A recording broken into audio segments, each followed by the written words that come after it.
Okay, this is video part 2 for my 1981 Chevrolet G20 cargo van that I bought for 800 bucks. And this van, like I said in the previous video, has been sitting for 27 years with a brand new engine. The engine I mentioned in the first video was a 305. Actually, after running the number right here on the back of the block on the driver's side head, is actually a 350, not a 305. Now, what I've done to it is pretty much what I said I was going to do to it in the first video. I have added a copper line, hard line, to the oil pump shaft and to the oil sending unit. So I wanted to have both the oil pressure gauge, original gauge, working, and the aftermarket Stewart Warner oil pressure gauge that I bought. Okay. I put a set of valve covers I had lying around. Those were used.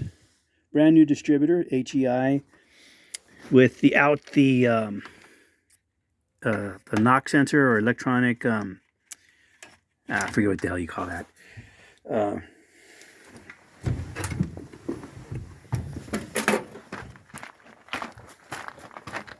Electronic spark control. Yeah, that's what it is.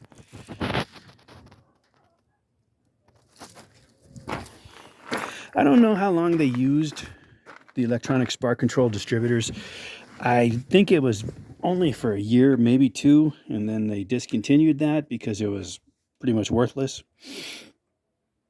Okay, I installed my Edelbrock 600 CFM carb.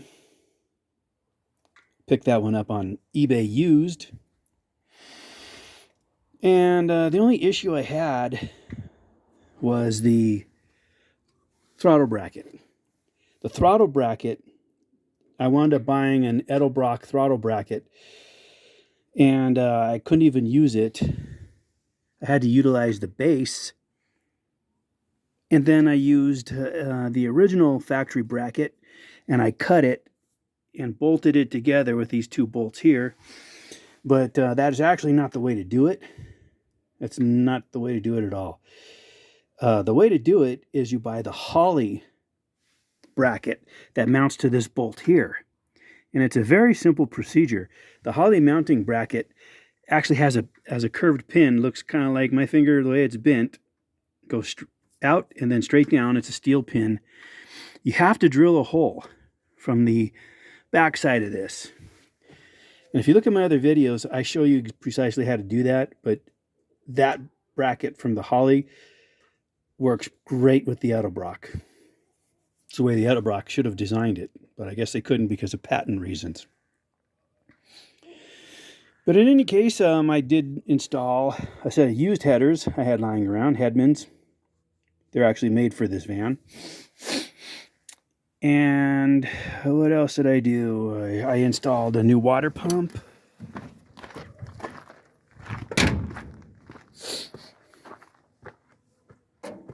And it's a polished aluminum pump. The van, unfortunately, has been getting dirt blown on it from all these high winds we've been having lately. I installed a new master cylinder because the old one was shot from sitting so long. It does need a new radiator, but I'm not going to, and I recommend you do not do this as well. eBay sells radiators for 150 bucks for these vans.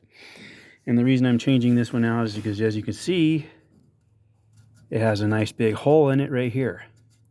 But this is the original copper radiator. The aluminum ones on eBay for 150 bucks, of course, come from China. I do not recommend you ever put anything from China on any of your vehicles, if at all possible. There's a company called DeWitt's. They're expensive, though. You're going to pay about 600 bucks. But if you go the Chinese route, you're going to be paying 150 bucks roughly every 1.5 to 2 years. So, I mean, if you're just going to flip the vehicle, get rid of it, okay, yeah, go for it. Or do what you want to do. It's your vehicle. But I stay away from the Chinese crap. Okay, so I did the headers. I did all new exhaust on it.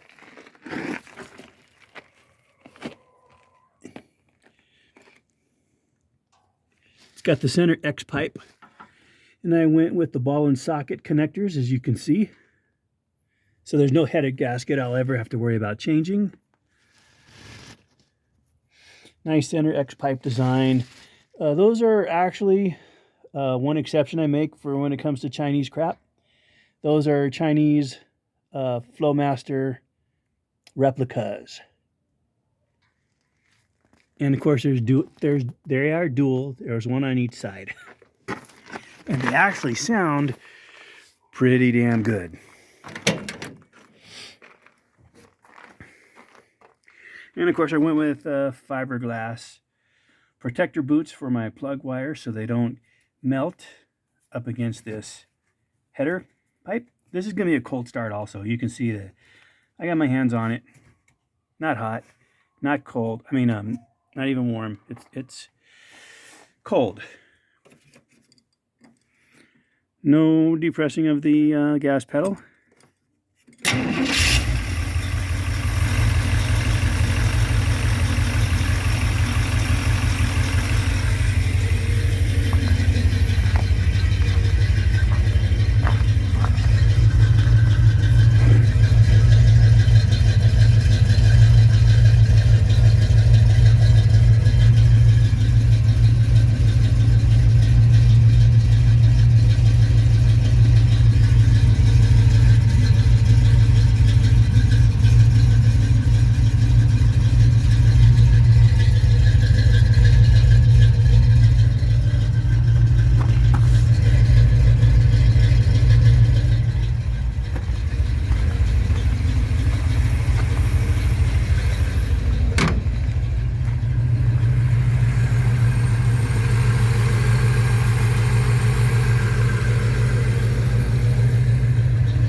And as you can see, my gauges work, the volts. The oil pressure gauge works too. For some reason, it just takes a while for it to go back down to 0. And of course, the old Stuart Warner works great. But anyway, as you can see, the engine sounds awesome with these Chinese flow masters, or fake masters, or whatever you want to call them. What else? Oh yeah, new windshield.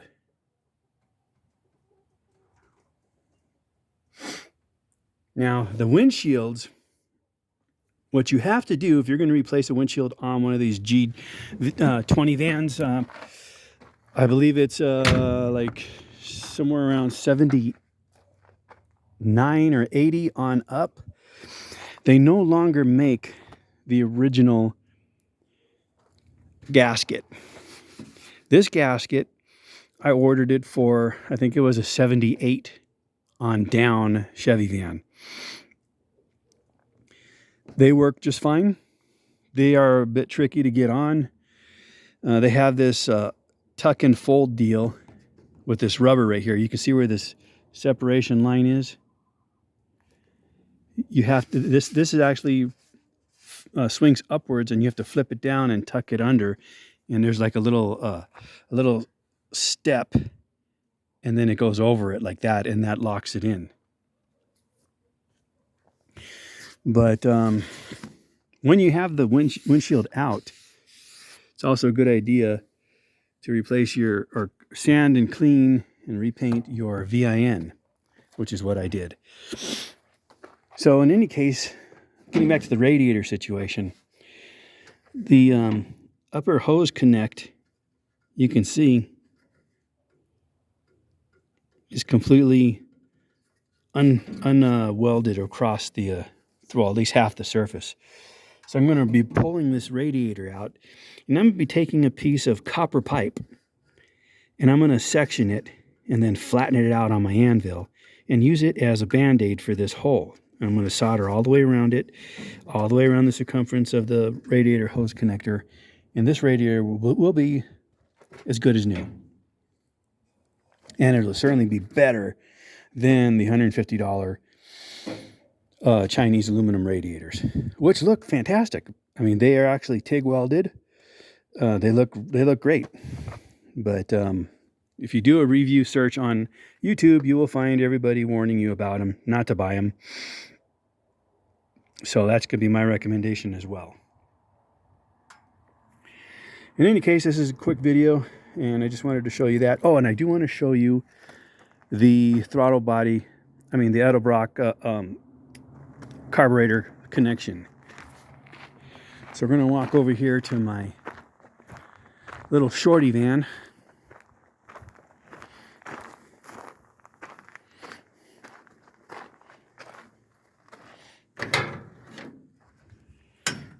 Let me get the cover off. Okay, and you can see the bracket I'm referring to. This is the one you want to buy. It's got the provision for the square throttle body cable, and it's got the TV cable connector for the transmission down below. Now you will have to buy one of those barrel type cable lock deals and cut this down to size, because as you can see, it's quite a bit too long. And I did everything the same on this van as the G20. But right here, you can't really see it, but there's a hole right there that I drilled from the bottom of the carb straight up. And there's actually a little crevasse to fit the drill bit in. So it's almost as if it was intended for you guys to do this. Just when you do it, make sure that the drill bit that you use is the same exact size, or maybe even the next size down, of the little pin portion that goes down into the throttle body base, or the carburetor base. Because otherwise then you might have a little slop from right to left. You don't want that. In any case, yeah, you notice I have the dash off. The dash is off because I wanted to install new speakers, which I did on both sides. And I wanted to paint the dash black. But in any case, that's going to be for another video. Other than that, yeah, that's going to conclude this video for today. Thank you guys very, very much for watching. And as always, do me a big favor and give me a thumbs up. I'd appreciate that. And don't forget to hit the bell icon and subscribe. Subscribe is very important, especially if you're into classic cars, restorations, paint jobs on cars, fixing up the engines like I did here. You're going to definitely want to subscribe to this channel. I have tons of content, tons of videos that I haven't uploaded yet, but I do plan on uploading them as soon as I have the time. Anyway, again, guys, thanks again for watching. I appreciate it. Have a great one. Rick Steel Customs, out.